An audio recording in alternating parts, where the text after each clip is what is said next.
आप देख रहे हैं इंडिया टाउन न्यूज, भारत की बात। आज विधानसभा के बजट सत्र के 8वें दिन पंडरिया विधानसभा में भाजपा विधायक भावना बोरा ने सरदार वल्लभ भाई पटेल सहकारी शक्कर कारखाने के वित्तीय संकट पर गंभीर सवाल उठाए। विधायक ने ध्यान आकर्षण के तहत कहा कि 2023-24 का गन्ना भुगतान अब तक किसानों को नहीं मिला है और न ही उन्हें समर्थन मूल्य या फिर बोनस का भुगतान किया गया।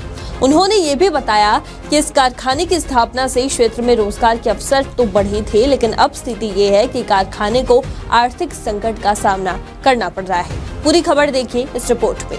भावना बोरा ने यह भी आरोप लगाया कि शक्कर कारखाने पर 81 करोड़ रुपए का लोन था और अब तक ब्याज समेत 121 करोड़ रुपए का भुगतान हो चुका है, लेकिन फिर भी कोई समाधान नहीं निकल पाया।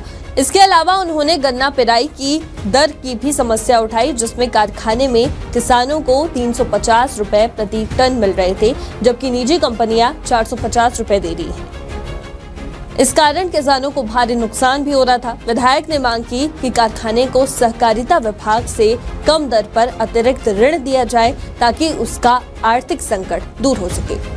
तो वहीं सहकारिता मंत्री केदार कश्यप ने इस मुद्दे पर जवाब देते हुए कहा कि राज्य सरकार इस विषय पर गंभीर है और विशेषज्ञों की सलाह लेकर जल्द ही इसका समाधान निकाला जाएगा।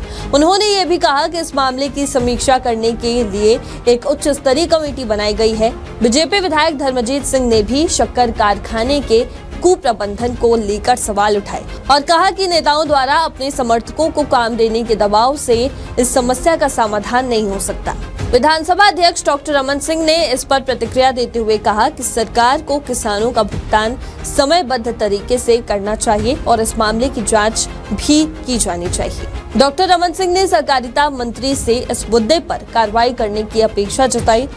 तो वहीं नेता प्रतिपक्ष डॉक्टर चरणदास महंत ने इस शक्कर कारखाने को बचाने की आवश्यकता पर बल दिया और कहा कि ये कारखाना क्षेत्र के लिए बहुत महत्वपूर्ण है। इस पर सहकारिता मंत्री ने आश्वासन दिया कि 2006 में स्थापित इस कारखाने को कुप्रबंधन से बचाते हुए जल्द ही इसे बेहतर किया जाएगा।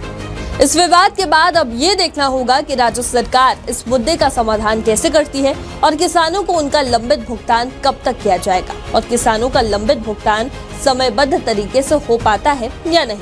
फिलहाल अभी के लिए इतना ही। देश और प्रदेश की तमाम खबरों के लिए आप देखते रहिए इंडिया टाउन न्यूज। नमस्कार।